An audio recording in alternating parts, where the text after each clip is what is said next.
Alléluia. Dieu va nous faire du bien ce soir.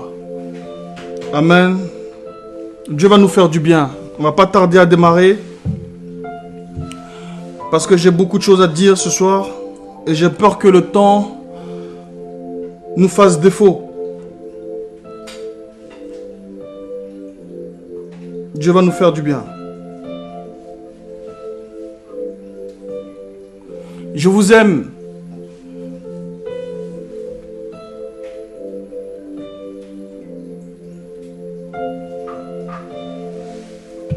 Alléluia. Amen.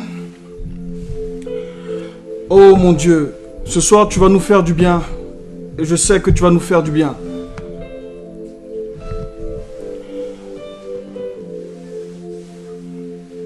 Que Dieu vous bénisse.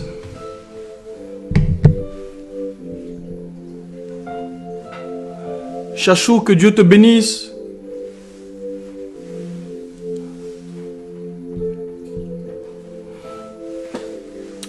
Amen, amen, amen. Je vais prier, on va commencer très vite. Parce qu'il y a pas mal de choses dont je voudrais parler. Alléluia. Seigneur, je te bénis, je te glorifie. Merci de nous permettre encore d'être devant ton trône de grâce. Oh, comment ne pas te louer, comment ne pas t'adorer. Dieu redoutable, grand et puissant. Tu vis au-delà des temps, tu vis au-delà des siècles, Seigneur. Et tu n'as besoin de personne pour accomplir ta volonté. Tu n'as besoin de personne, Seigneur. C'est toi qui peux susciter des pierres pour pouvoir accomplir ton œuvre. Tu n'as besoin de personne. C'est une grâce pour nous, Seigneur, d'être appelés serviteurs de Dieu, le grand, le créateur des cieux et de la terre. Nul n'est comparable à toi. Nul n'est semblable à toi. Qui peut te rivaliser, Seigneur? Mais qui peut se comparer à toi? Alléluia. C'est une grâce pour nous, Seigneur, de partager ta parole. C'est une grâce pour nous, Seigneur, d'être dans un corps habité par ton esprit, enveloppé de ton esprit. Nous te sommes reconnaissants ce soir. Regarde ton peuple, regarde tes serviteurs. Je prie que tu bénisses chacun d'eux. Je prie que tu bénisses, Seigneur, toutes ces personnes qui vont suivre cette vidéo et ces personnes qui sont connectées. Je prie que tu leur accordes une portion de ta grâce, une portion de ton onction, une portion de ton amour. Fais-nous goûter, Seigneur. Ce soir, nous voulons déguster ta parole. Au nom puissant de Jésus de Nazareth. Seigneur, ce soir, nous voulons parler d'un cœur essoré. Tous ceux qui ont un cœur essoré, Seigneur, je prie que tu puisses nous combler de ta grâce, nous combler de ton amour. Je prie que, Seigneur, ton esprit soit sur nous. Nous avons besoin de ta grâce, on a besoin de toi, s'il te plaît. Ce soir encore, viens nous accorder ta grâce. Paul a pu dire, seul ta grâce me suffit, Seigneur. Maltraité dans sa chair par la maladie, tu lui as dit, seule ma grâce te suffit. Seigneur, ce soir, nous savons que ta grâce nous suffit, Seigneur. Même si nous sommes maltraités par la maladie, même si nous sommes maltraités, Seigneur, par les épreuves de la vie et que nous avons le cœur essoré, nous savons que ta grâce nous suffit, ton amour nous suffit, Seigneur. Ta main au-dessus de nous nous suffit, Seigneur. Tes regards posés sur nous nous suffit. Béni sois-tu au nom puissant de Jésus. Amen. Alléluia. Que Dieu vous bénisse. Béni sois-tu au nom puissant de Jésus. Amen. Que Dieu vous bénisse. Merci pour tous ceux qui viennent de se connecter et qui veulent partager la parole de Dieu avec nous. Que Dieu vous bénisse. Ce soir, je vais parler de un cœur essoré. Alléluia. Écoutez, je ne peux pas commencer sans parler de l'actualité, sans parler de ce qui se passe aux États-Unis et ce qui se passe dans le monde entier. Mon cœur est essoré, Seigneur, par rapport à tout ce qui se passe. Et je voudrais parler de cette personne qui est morte, assassinée par un policier qui s'appelle George Floyd, il y a quelques temps de cela. À cause de sa peau, à cause de la couleur de sa peau, il a été tué. Une semaine plus tard, il y a encore eu un autre meurtre. Un autre homme de couleur noire qui a été tué de 2 balles dans le dos. Et quelque temps après, on apprend encore que il y a des pendaisons qui se font. Il y a 3 hommes noirs qui ont été pendus dans des parcs. Ce soir, je voudrais dire, je ne connais pas, sincèrement, je ne connais pas quel peuple qui a autant le cœur essoré que le peuple noir.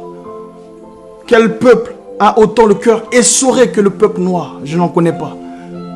Vous voyez? Même cette révolte qui a commencé dans le monde entier, les plus grandes capitales ont commencé à voir l'injustice qui est faite au peuple noir. Les petits-fils d'esclaves sont maltraités jusqu'à aujourd'hui. Et les petits-fils des esclavagistes, ceux qui vendaient les esclaves, se sont mis ensemble pour dire non à l'injustice. Et je remarque là une œuvre de Dieu qui a commencé. Mais est-ce que ce peuple est fatigué? Est-ce que nous sommes fatigués? Est-ce que le peuple noir est fatigué? C'est là la question. Est-ce que nous avons le cœur essoré pour être autant fatigués et pour dire non, ça suffit? Là est la question. Pourquoi? Parce que Israël a passé 430 ans dans l'esclavage.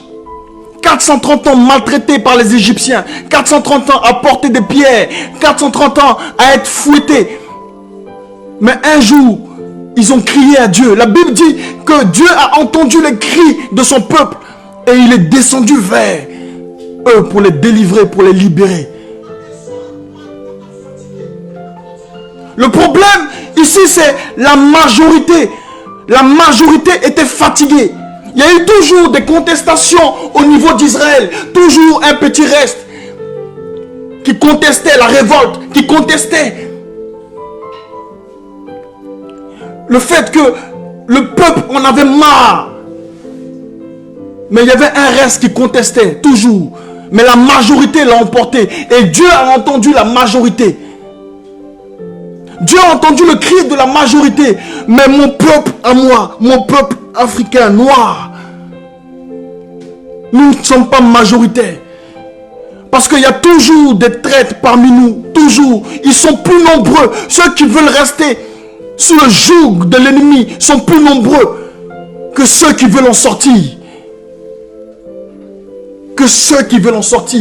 Nous avons le cœur essoré et nous pleurons. Mais nos cris n'arrivent pas à Dieu. Parce que la majorité veut rester dans l'esclavage.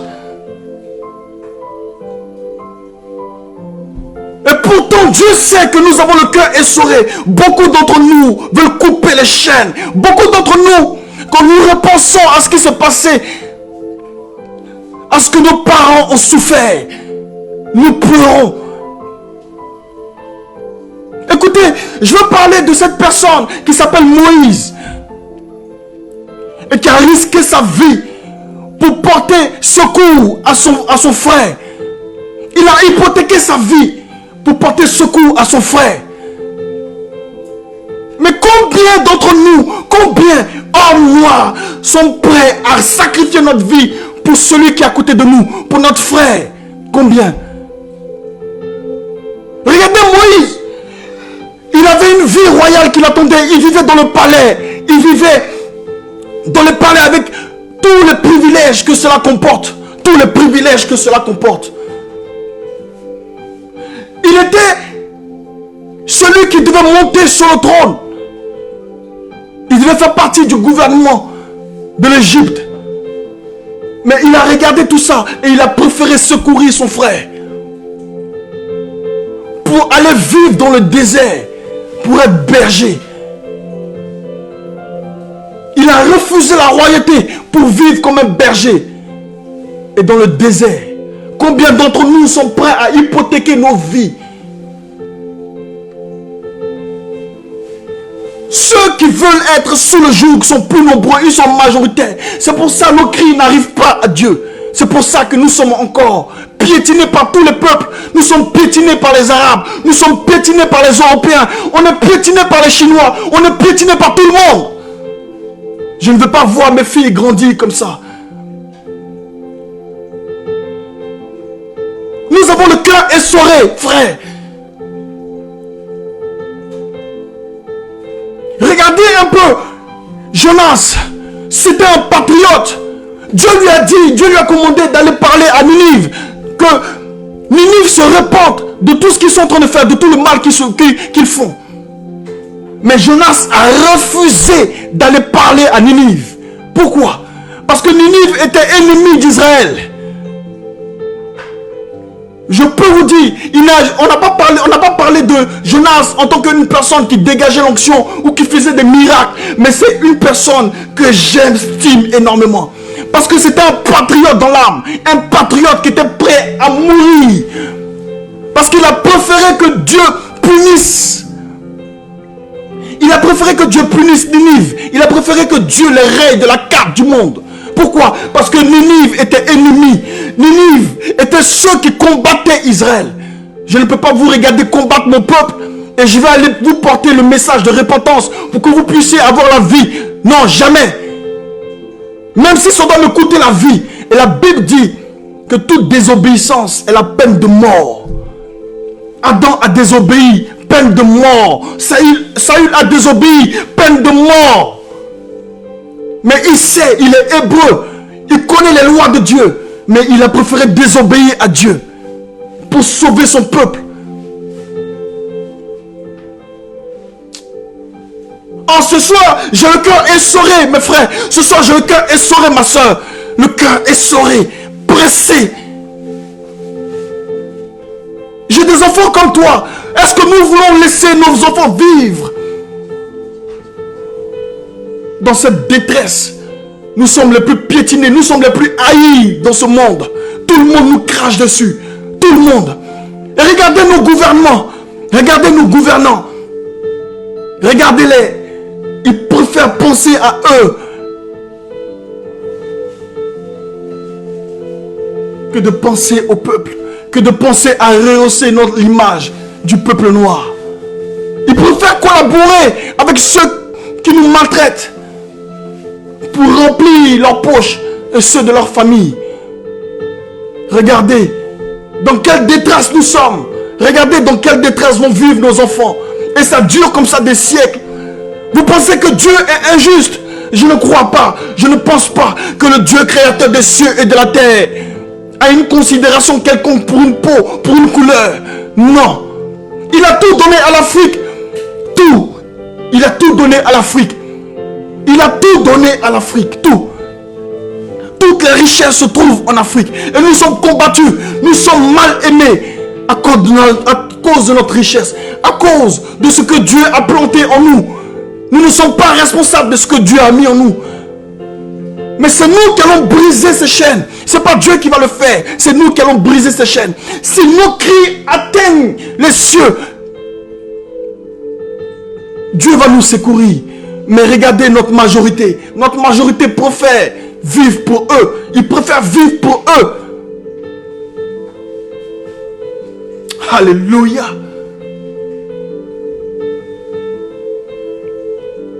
Alléluia. Écoutez mes frères, écoutez mes soeurs.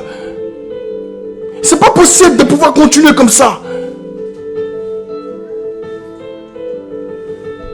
C'est pas possible de pouvoir continuer comme ça. J'ai regardé encore, pas si longtemps que ça, pendant qu'il y a une contestation dans le monde, pendant qu'il y a une révolte, il y a des personnes, des policiers, des êtres humains qui se disent êtres humains, pousser une femme par terre, alors qu'apparemment elle est enceinte. Si ce n'est pas du mépris, si ce n'est pas du mépris pour cette couleur, qu'est-ce que c'est? Regardez, nous sommes réduits à quoi? On est réduits à se cacher, à nous taire. Regardez, ils sont en train de martyriser le peuple noir en Afrique parce qu'ils veulent qu'ils se taisent. Ils sont en train de les terroriser. Et personne ne parle. Même pas un gouvernant africain va parler. Personne ne peut parler. Personne ne peut dire quoi que ce soit. Parce que c'est normal ce que nous vivons. Tout le monde estime que c'est normal. Alléluia. Que Dieu vous bénisse.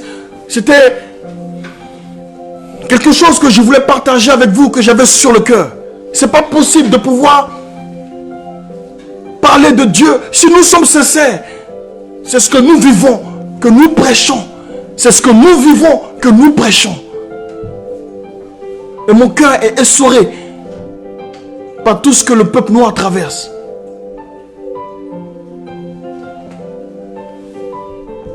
Que Dieu vous bénisse. Je vais rentrer dans mon message. Que Dieu vous bénisse. Je veux parler de cœur essoré. Un cœur, c'est tout ce qui renferme la sensibilité. Le cœur, c'est le siège de la sensibilité, le siège de l'affectabilité, le siège de l'émotion, le siège de la compréhension. C'est le siège de l'amour, en même temps de la haine.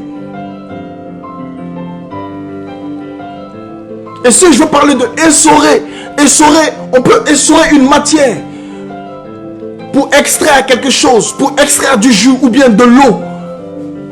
Extraire, essorer, compresser une matière par torsion, ou bien compresser, ou bien faire de la pression sur une matière pour extraire quelque chose. C'est ce qu'on appelle essorer. Alléluia. Que Dieu vous bénisse. Que Dieu vous bénisse.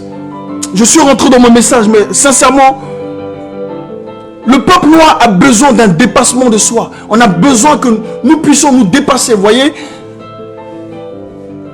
Et le Seigneur me ramène à ça. Nous avons besoin de nous dépasser. On a besoin du dépassement, ce qu'on appelle le dépassement de soi.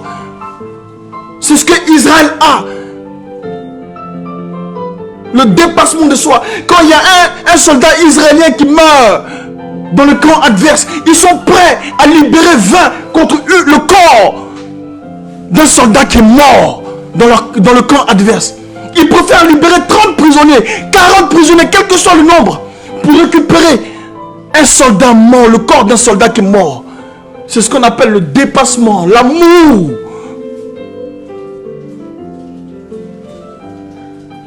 Nous avons le cœur essoré, mes frères. Mais pourquoi est-ce que le cri n'arrive pas? Parce que la majorité préfère collaborer.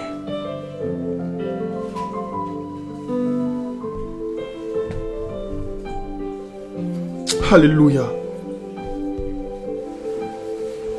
Que Dieu vous bénisse. Oh my God. Ce soir, je veux vraiment parler de celui qui a le cœur essoré. Je veux vraiment parler. Tu ne peux pas avoir le cœur essoré de toi-même, ou tu ne peux pas te fabriquer un cœur essoré. Tu ne peux pas te fabriquer des épreuves. Tu ne peux pas te fabriquer des choses, des malheurs ou quoi que ce soit pour vivre, pour avoir un cœur essoré. Ce n'est pas de la magie, non. Mais le cœur essoré vient de Dieu. Je vous ai dit que essoré, c'est à partir, tu essores quelque chose à partir d'une pression, à partir de tes mains.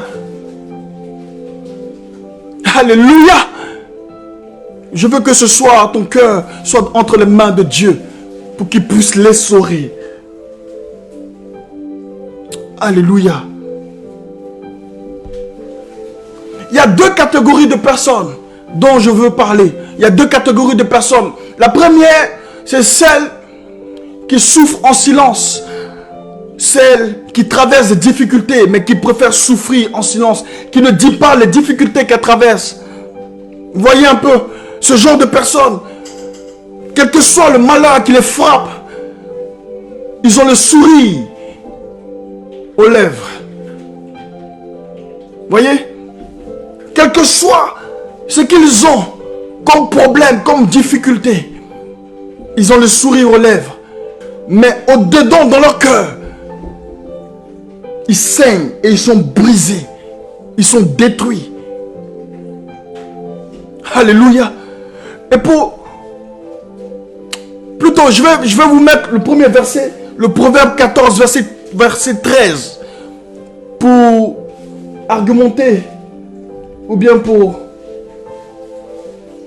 Proverbe 14, verset 13, pour étayer mes propos, on va voir ce verset. Alléluia. Que Dieu vous bénisse. Merci de partager la vidéo. Amen.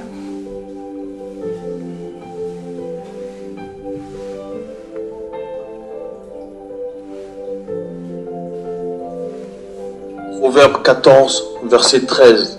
Je lis la parole de Dieu. Au milieu même du rire, le cœur peut être affligé et la joie peut finir par la détresse. Voyez, au milieu du rire, le cœur peut être affligé et la joie peut finir par la détresse. Tu vois, ce n'est pas parce que la personne ne t'explique pas ou bien a le sourire tout le temps qu'au-dedans dans son cœur, il est joyeux. Non. Mais il traverse des difficultés, il traverse des problèmes. Personne ne le sait. Mais parce que lui, c'est son caractère. Voyez, mais il y a une autre catégorie de personnes dont je voudrais parler. Ce sont des personnes que quand ils traversent des moments difficiles, des moments d'angoisse, ils préfèrent en parler de peur d'être dans la dépression, de peur d'arriver au suicide. Ils préfèrent te partager cela. Mais ce n'est pas parce qu'ils te partagent cela qu'ils sont plus faibles. Non, ils te partagent cela pour que tu puisses, toi, les conseiller, les consoler. Alléluia. Mais tu ne dois pas prendre ce qu'ils t'ont dit pour aller divulguer leur malheur à toute la terre. Voyez, c'est comme ça que deux fois des amis se séparent, ou bien des amitiés sont brisées, ou bien même des couples sont brisés à cause de ce problème de savoir garder sa langue en bride. Quand on te confie quelque chose, quand ton frère te confie quelque chose, il faut savoir garder ta langue en bride. Alléluia. C'est une vérité dont je voudrais parler. C'est pas parce qu'elle parle beaucoup par rapport à ses problèmes qu'elle est plus faible, ou bien qu'elle te dit d'aller raconter ça. Non, elle te dit parce qu'elle a besoin d'en parler. Elle en a besoin. Il en a besoin de parler. Il a besoin de parler. Parce que c'est comme ça qu'il est. C'est sa morphologie. C'est comme ça qu'il est. C'est son caractère. C'est comme ça Dieu l'a créé. Il a besoin d'en parler. Sinon, il rentre dans la dépression. Mais hélas, nous les pasteurs, on ne peut pas aller se confier à qui que ce soit. Tu ne peux pas parler. Ton cœur est essoré, mais tu ne peux pas parler de ça. Parce que sinon, tu le verras sur tous les réseaux sociaux. J'ai vu des pasteurs se faire plaisir et divulguer des choses, des secrets que des amis passent sur les réseaux sociaux. S'il vous plaît, hommes frères, il faut que nous arrêtions ce comportement. S'il vous plaît. Je m'introduis dedans pour ne pas indexer qui que ce soit. Nous sommes tous des serviteurs de Dieu. S'il vous plaît, arrêtons. Arrêtons, parce que ça n'honore pas la profession pastorale. Ça n'honore pas le grand Dieu qui nous emploie à son service. S'il vous plaît. S'il vous plaît. Tu ne peux pas détruire ton frère sur les réseaux sociaux parce que vous n'êtes plus amis ou bien parce qu'il ne t'invite plus. Non. Tu ne peux pas détruire ton frère, ton homologue pasteur, parce qu'il a plus de vues que toi, ou bien plus d'avance que toi, ou bien il a une renommée plus importante que la tienne. Tu ne peux pas le détruire par jalousie.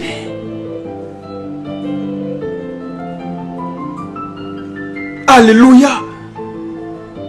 Parce qu'il t'a confié qu'une fois qu'il est tombé, et toi tu vas le mettre sur les réseaux sociaux. C'est de la méchanceté. Tu vas le dénigrer auprès de toute la planète. Mais c'est la profession pastorale que tu dénigres. C'est le Seigneur que tu crucifies encore une deuxième fois. Gardons notre langue en bride, s'il vous plaît. Apprenons à nous taire. Apprenons à garder des secrets. Des gens ont besoin de parler parce qu'ils ont le cœur essoré, ils ont le cœur pressé. Ils ont besoin d'en parler. Sinon, c'est le suicide. Ce n'est pas parce qu'il a l'Esprit de Dieu en lui qu'il n'est pas humain. L'Esprit est en lui, mais il y a l'enveloppe corporelle. Prends cela en compte. Donc s'il vient t'en parler, ne va pas le mettre sur les réseaux sociaux. Alléluia. Que Dieu vous bénisse. Je vais donc prendre mon texte principal. Juge 7, versets 16 à 19. Que Dieu vous bénisse, tous les serviteurs de Dieu. Que Dieu vous bénisse. Je respecte énormément le ministère de tout un chacun.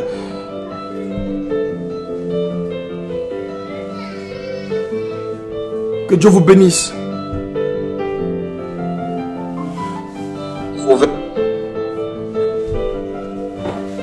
Je lis la parole de Dieu. Juge 7, versets 16 à 20. Il divisa en 3 corps les 300 hommes. Et il leur remit à tous des trompettes et des cruches vides, avec des flambeaux dans les cruches. Il leur dit, vous me regarderez et vous ferez comme moi. Dès que j'aborderai le camp, vous ferez ce que je ferai. Et quand je sonnerai de la trompette, moi et tous ceux qui seront avec moi, vous sonnerez aussi de la trompette tout autour du camp. Et vous direz, pour l'Éternel et pour Gédéon. Gédéon et les 100 hommes qui étaient avec lui arrivèrent aux abords du camp, au commencement de la veille du milieu. Comme on venait de placer les gardes, ils sonnèrent de la trompette et brisèrent leurs cruches qu'ils avaient à la main. Les 3 corps sonnèrent de la trompette et brisèrent les cruches. Ils saisirent de la main gauche les flambeaux et la main droite les trompettes pour sonner. Et ils s'écrièrent, épée pour l'Éternel et pour Gédéon. Alléluia. Amen. Est-ce que vous avez suivi le texte, s'il vous plaît? Genèse 7, versets 16 à 19. Plutôt Juge 7, versets 16 à 19. Que Dieu vous bénisse. Je voudrais donc faire un peu le résumé de cette histoire de Gédéon. Vous voyez, ils avaient un problème avec les Madianites. Et les Madianites sont un peuple nombreux et surarmés. Ils sont expérimentés et experts au combat. C'est la raison pour laquelle Gédéon avait 32 000 personnes. 32 000 personnes pour aller les combattre. Alléluia. 32 000 personnes. Pourquoi? Parce qu'ils ne pouvaient pas vaincre ce peuple. Parce que, 1, ils étaient plus expérimentés que eux. Et 2, ils étaient plus nombreux. Donc, ils ne pouvaient pas les vaincre. Ils savaient que ça allait être très difficile, un combat difficile. Donc, ils étaient au nombre de 32 000 personnes. Mais la Bible dit que l'Éternel a dit à Gédéon, pose simplement une question et que tu vas leur dire que ceux qui craignent à leur vie, ceux qui ont peur de partir, ceux qui attendent quelque chose chez eux, ou qui protègent quelque chose chez eux, voyez un peu, ces personnes-là, dis-leur de repartir. Et la Bible dit qu'il y avait 22 000 personnes. 22 000 personnes sont rentrées chez eux. Et je vais te dire ce soir, l'Éternel a commencé à faire un tri. Suis-moi bien, s'il te plaît. Suis-moi très bien. Je vais quelque part, donc suis-moi très bien. L'Éternel a fait un tri. Donc, premier tri, 22 000 personnes sont rentrées chez eux parce que ces personnes, ils avaient quelque chose pour eux. Ils craignaient de perdre leur vie. Voyez, si tu crains de perdre ta vie, tu ne peux pas être appelé enfant de Dieu. Tu ne peux pas être appelé saint de Dieu. Tu ne peux pas être appelé soldat de Jésus de Nazareth. Si tu crains à ta personne, si tu as peur de marcher sur ta renommée, si tu as peur qu'on te piétine, qu'on piétine ton nom, on piétine ta renommée, tu ne peux pas être appelé soldat de Jésus de Nazareth. Ce sont les bases de ce tri. Si tu as peur, tu n'es pas digne. Donc les 22 000 personnes sont parties. Alléluia. Il va y avoir un deuxième tri. Suivez-moi très bien. Il est 21h30. Je vais essayer de faire très vite. Il y a eu un deuxième tri. Le deuxième tri est que il va rester donc 9700 personnes. Donc, il va rester 10 000 personnes. Et sur ces 10 000 personnes, le Seigneur va leur dire, ceux qui vont aller boire l'eau et qui vont laper l'eau comme des chiens, c'est-à-dire avec la langue, ceux-là, ils sont disqualifiés. Alléluia. Et la Bible dit qu'il y a 9700 personnes qui sont disqualifiées, qui sont allées laper l'eau comme des chiens. Pourquoi? Parce que il est dit ceci. On va vous mettre plutôt la trame de Matthieu. On ne donne pas de la bonne nourriture aux petits chiens. Non, non. C'est pour les enfants. On ne donne pas la nourriture des enfants aux petits chiens. Voyez? Donc, en quelque sorte, ces personnes étaient israéliens. Ils connaissaient la loi de Dieu, mais ils se comportaient comme des païens. Parce que les chiens, le Seigneur parle des païens. Quand le Seigneur dit, on ne donne pas la nourriture, la bonne nourriture aux chiens, aux petits chiens, il parle des païens. Parce que c'était une païenne qui était venue à ses pieds. Alléluia. Est-ce qu'on me suit? Donc ici, le Seigneur va faire un tri au niveau du torrent. Il va les faire remonter. Pourquoi? Parce qu'en fait, ce sont des personnes qui ont l'habit des chrétiens. Ils ont l'habit des chrétiens. Mais au-dedans d'eux, ils se comportent. Ils ne sont pas convertis. Ils se comportent comme des païens. Alléluia. Est-ce qu'on me suit? Tu peux être chrétien. Tu peux avoir le nom de chrétien. Mais tu te comportes comme un païen. Ça se voit dans ton langage. Ça se voit dans tes attitudes. Ça se voit dans ta manière de faire. Ça se voit. Tu as tes attitudes de païen. Et toi, le Seigneur fait le tri. Et il dit de remonter chez toi à la maison parce que tu es un païen. Alléluia. Que Dieu vous bénisse. Est-ce que vous me suivez? Je prie que tous ceux qui me suivent, Chacha, Charlène, si tu as la possibilité de partager la vidéo pour que plusieurs puissent suivre. Alléluia. Donc, suivez-moi bien.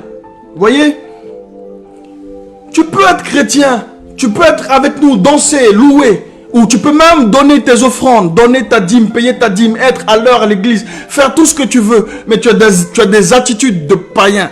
Le Seigneur, rien n'est caché sous les yeux du Seigneur. Et ces personnes-là sont remontées. Ces personnes-là sont remontées. Et la Bible dit qu'il restait 300 personnes. Pourquoi? Les 300 personnes ont pris l'eau avec la main. Ils ont bu l'eau avec la main. C'est-à-dire qu'ils ont pris l'eau avec la main et ils ont ramené ça à leur bouche. Alléluia. Est-ce que vous me suivez? Or, dans Psaume 110, verset 7, il est dit ceci. Il boira du torrent dans le chemin, puis relève la tête. Il boira du torrent dans le chemin. Alléluia. Et ceux qui boivent, ceux qui ont bu du torrent dans le chemin, ce sont les rois, ce sont les princesses, les princes de Dieu. Ceux qui ont bu, qui ont ramené l'eau, ce sont les princes de Dieu. C'est un comportement de prince et de princesse. Alléluia. Si tu n'as pas le comportement, si tu n'as pas les attitudes, les attributs de prince, tu ne peux pas rentrer dans le royaume. Tu ne peux pas rentrer dans le palais.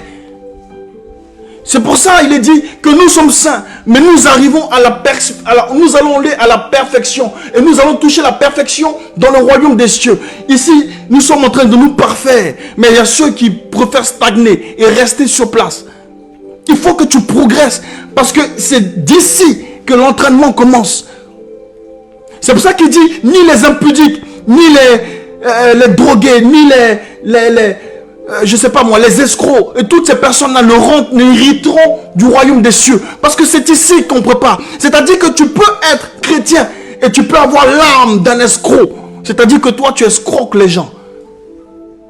Les gens sont dans ton église, mais tu les escroques. Parce que tu as un titre honorable. Donc, tu abuses de ton influence sur eux. C'est pour ça il est dit, tous ceux-là n'hériteront pas du royaume des cieux. C'est clair et net. Alléluia.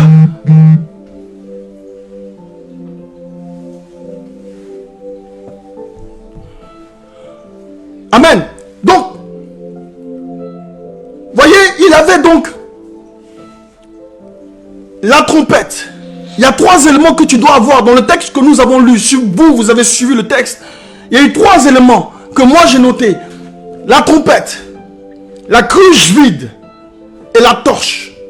Les 3 éléments. Si tu es chrétien, si tu es enfant de Dieu, si tu dois hériter du royaume des cieux, si tu vas quitter la présence pour avoir la plénitude, pour avoir le revêtement de l'Esprit de Dieu, tu dois avoir ces 3 éléments. Alléluia. Tu dois avoir ces 3 éléments. Je veux que tu l'écrives d'ailleurs. Écris-moi s'il te plaît sur l'écran, je veux le voir. La trompette, la cruche et la torche. Écris ces 3 éléments. Chachou, ma fille, écris ces 3 éléments et que tout le monde puisse les écrire s'il vous plaît.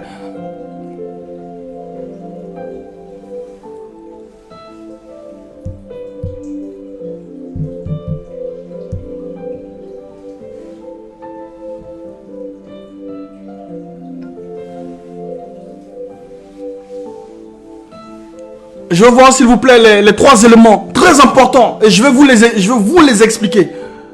La trompette, la cruche et la torche.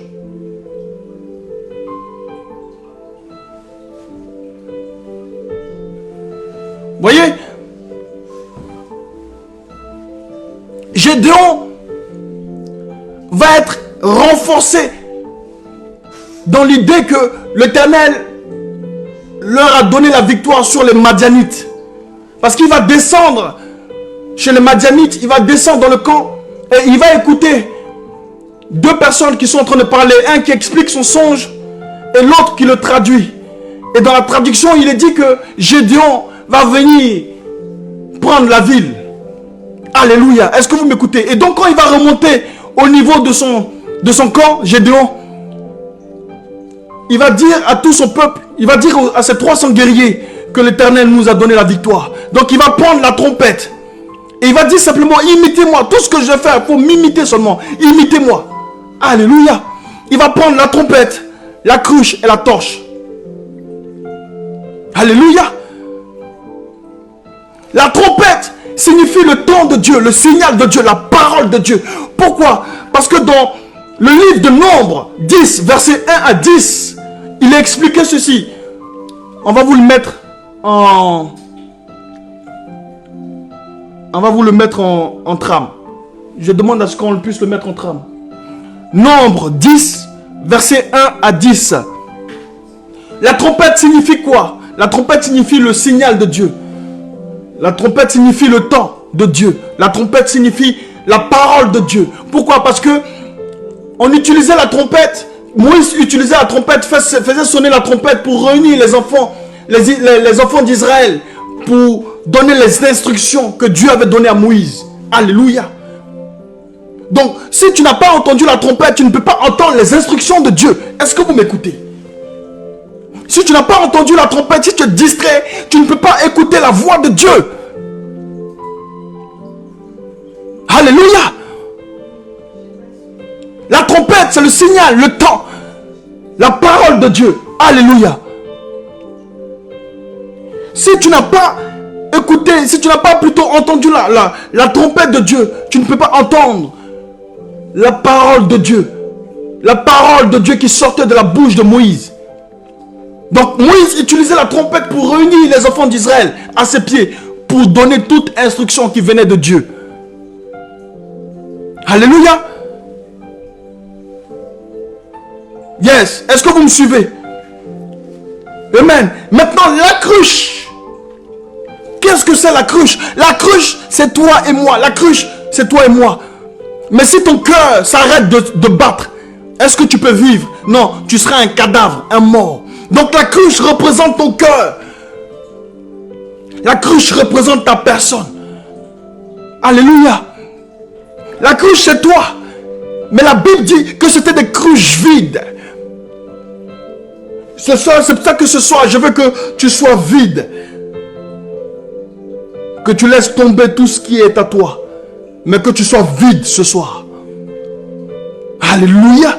Il faut que après ce message, après ce partage de la parole de Dieu, il faut que tu fasses le vide dans ton cœur. Tout ce qui est rancune, tout ce qui est amertume, tout ce qui est détresse, tout ce qui est malsain, tout ce qui est orgueil, fais le vide dans ton cœur.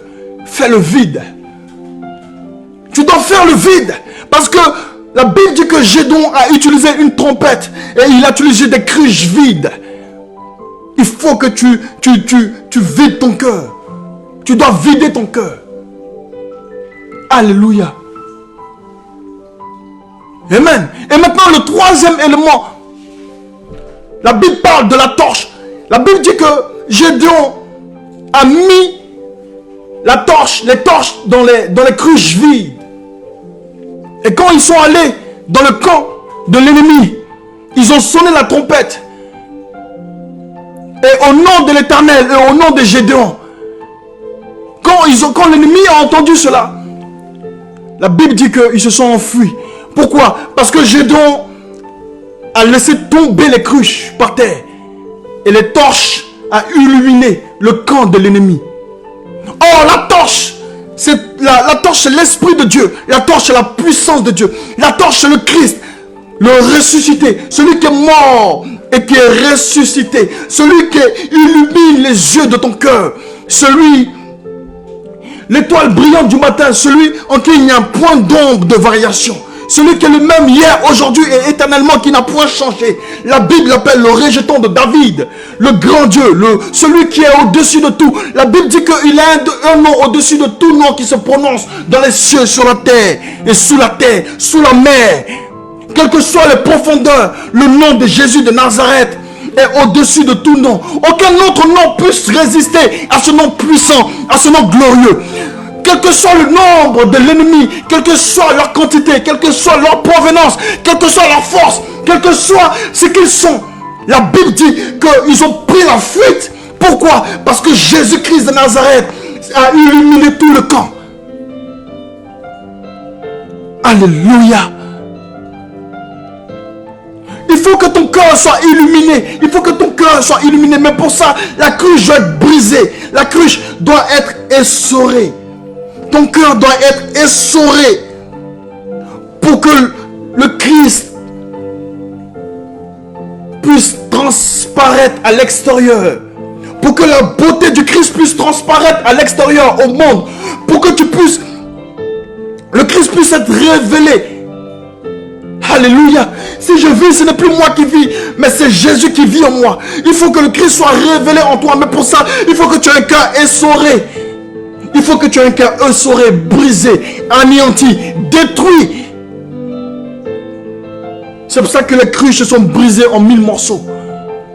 C'est pour ça que les cruches ont été essorées, détruites. Alléluia. Est-ce que vous me suivez?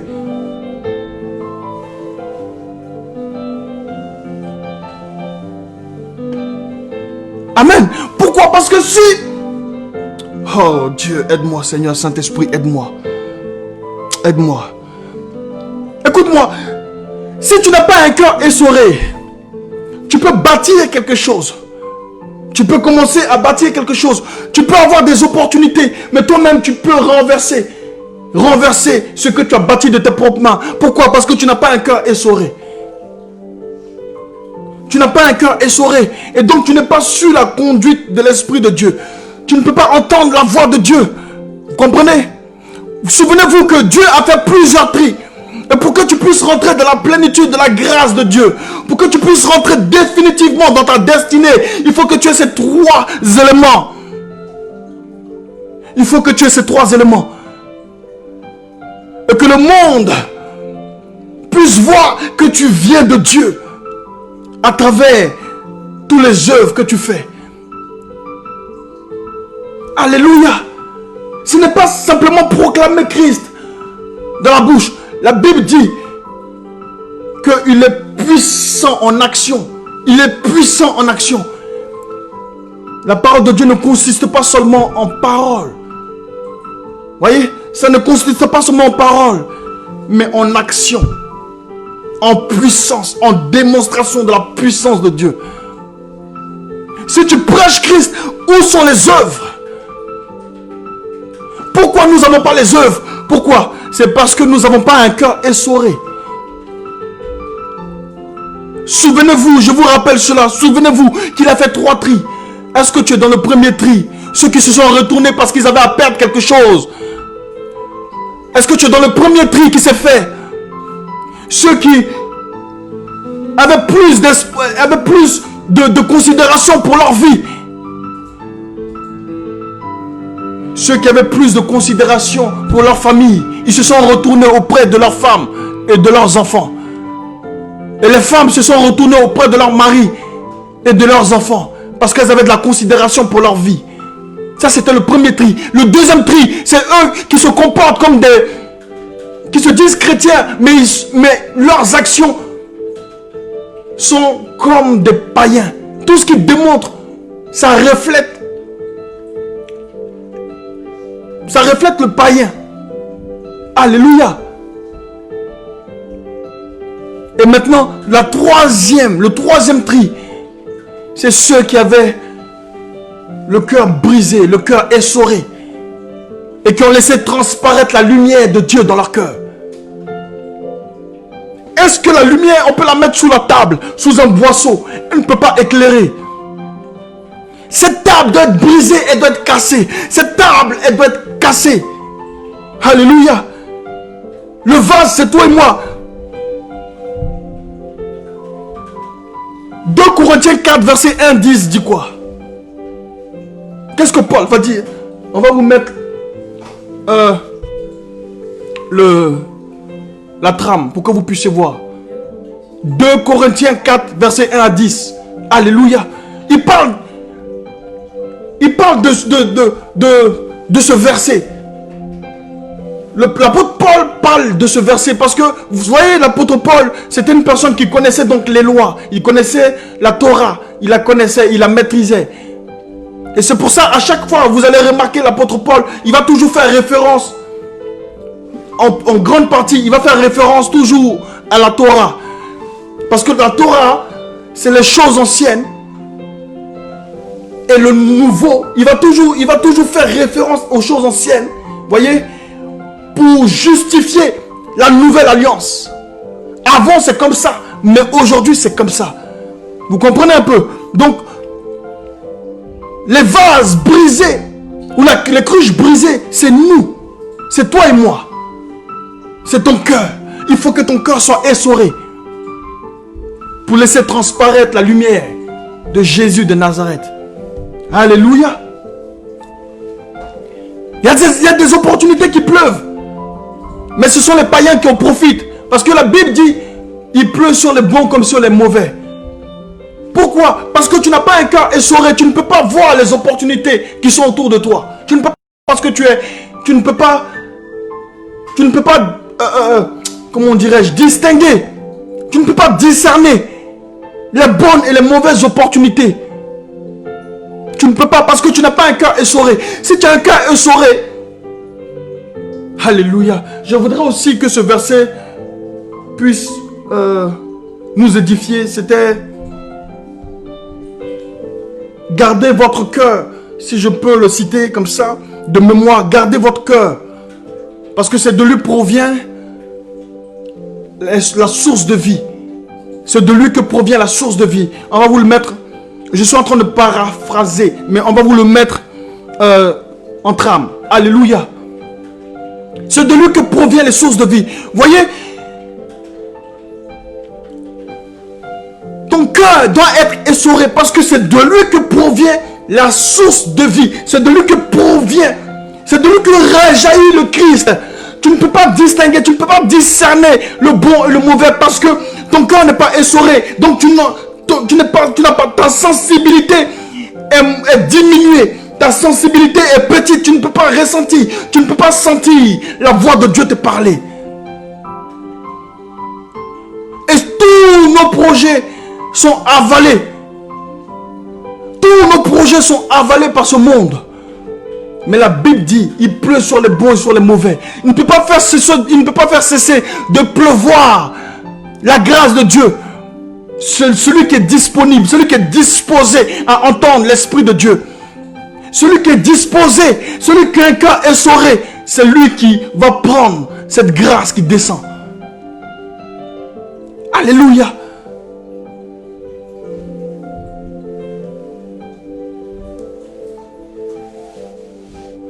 Amen. Le cœur essoré, c'est pour Dieu. Ça va te permettre de garder la crainte de Dieu dans ton cœur. Ça va te permettre de garder un respect pour les choses sacrées. Ça va te permettre de garder un respect même pour les serviteurs de Dieu. Voyez, il y a des gens qui ne respectent pas les serviteurs de Dieu. C'est difficile. C'est difficile. Il faut avoir du respect pour ces hommes de Dieu. Parce que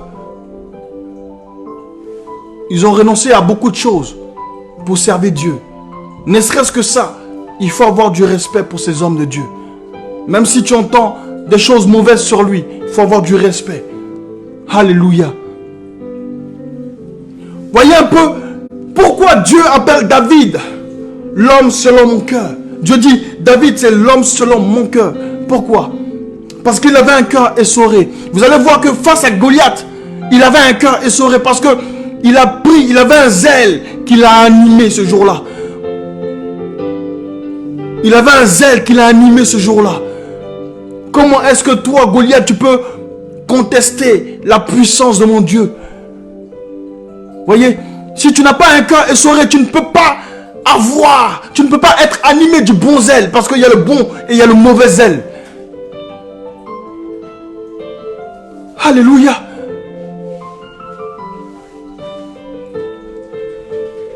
Quand il va commettre le péché avec Bathsheba, il va se repentir tout de suite. Pourquoi? Parce qu'il avait un cœur essoré. Quand Saül va mourir, alors que c'était son ennemi, quand on va venir lui rapporter cela, il va venger Saül.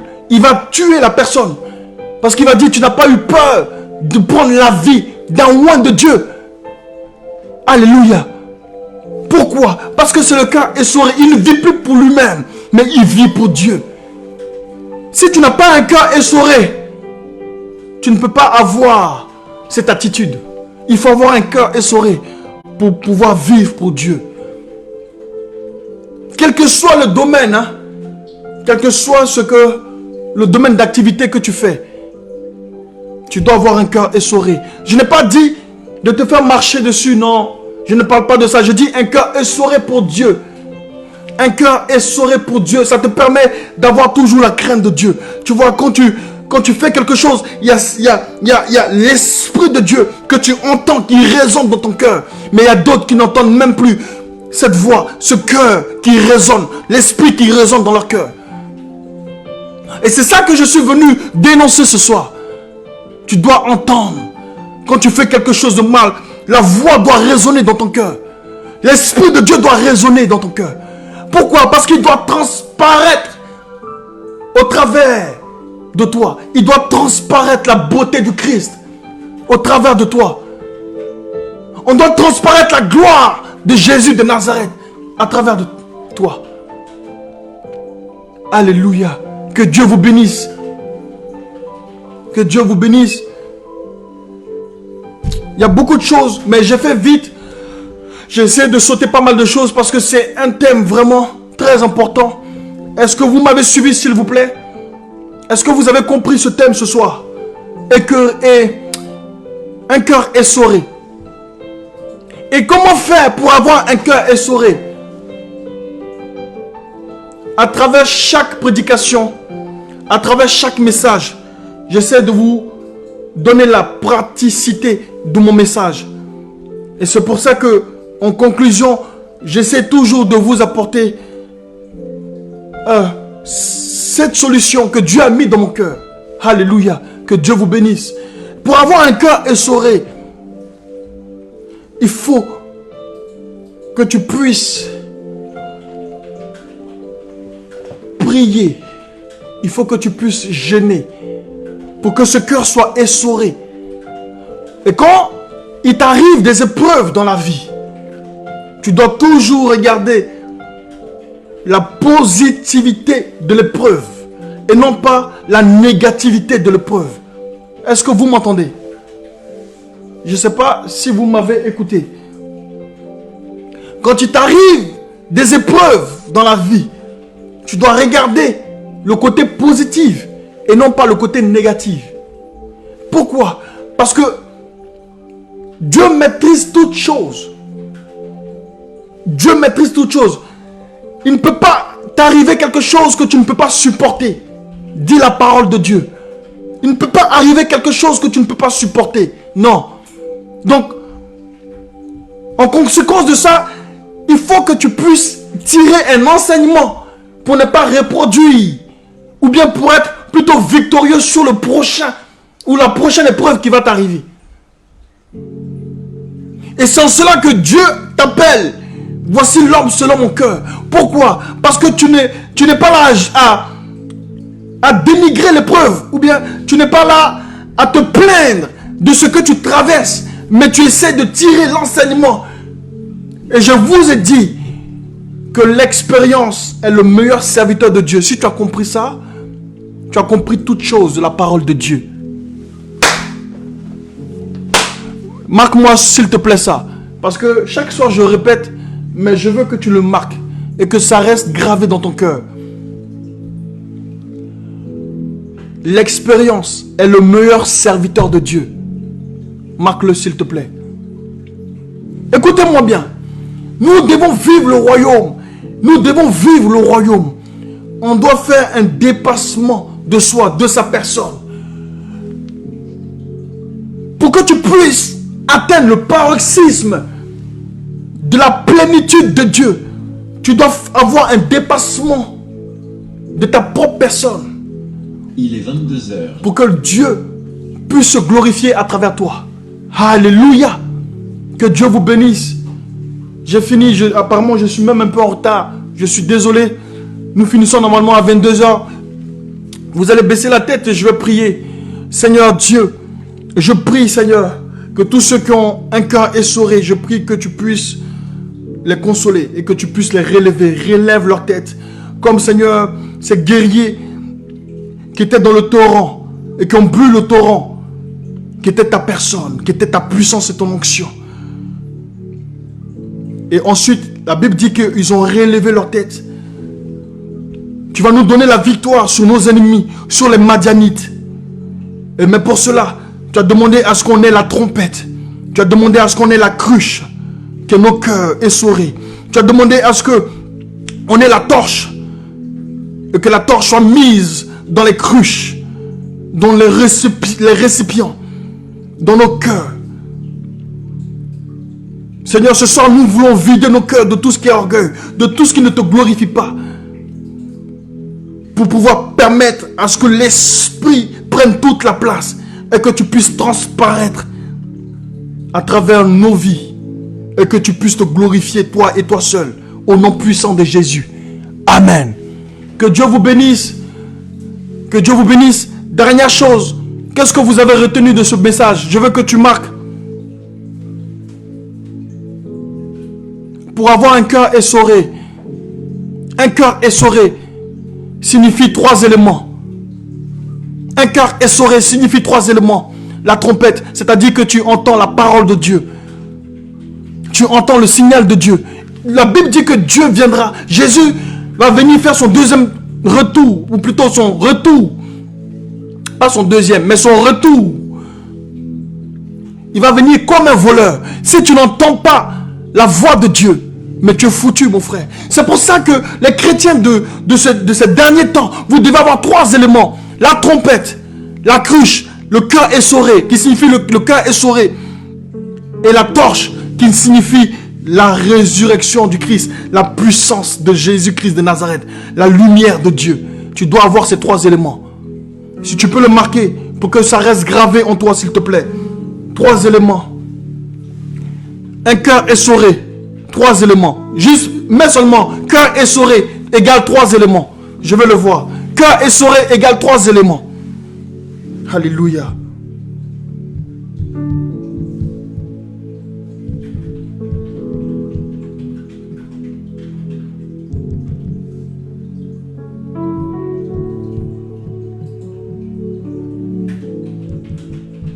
Alléluia. Je veux voir vos messages, s'il vous plaît. Parce que il ne faut pas donner des messages pour les donner, mais il faut que vous puissiez retenir quelque chose, s'il vous plaît.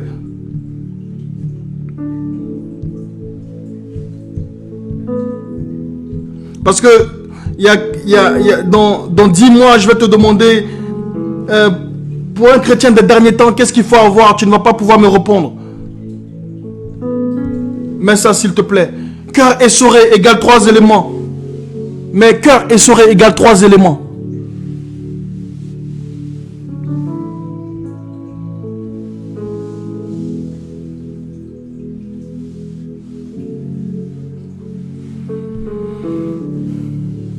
Cœur essoré égale 3 éléments. Cœur essoré égale 3 éléments. Est-ce que vous m'avez bien capté ce soir? Est-ce qu'au niveau du son, tout s'est bien passé? Parce que vous avez pu peut-être remarquer que nous avons changé. On a mis un micro. Est-ce que au niveau du son, tout était ok, tout était bon? Que Dieu vous bénisse. Cœur essoré égale 3 éléments. Que Dieu vous bénisse. Je vous remercie pour tous ceux qui m'ont suivi. Je vous dis que je vous aime. Merci encore de suivre ces messages. Nous préparons pour très bientôt. On prépare pour très bientôt une veillée de prière. Donc, nous sommes en train de préparer cela. Que Dieu vous bénisse, une veillée de prière qui va se faire un vendredi. Mais je sais que Dieu va se glorifier puissamment. Alléluia. Que à travers vos écrans, qu'on ne puisse plus se voir simplement à travers les écrans, mais que vous puissiez voir la démonstration de la puissance de Dieu. Parce que ce n'est pas seulement en parole, mais en démonstration de la puissance de Dieu. Alléluia. Dieu se glorifie et Dieu est vivant. Nous prions et nous prêchons un Dieu vivant. Que Dieu vous bénisse. Je vous aime tous. Nous nous retrouvons vendredi prochain pour un nouveau thème. Que Dieu vous bénisse. Merci beaucoup à tous ceux qui m'ont suivi. Je vous aime. Que Dieu vous bénisse.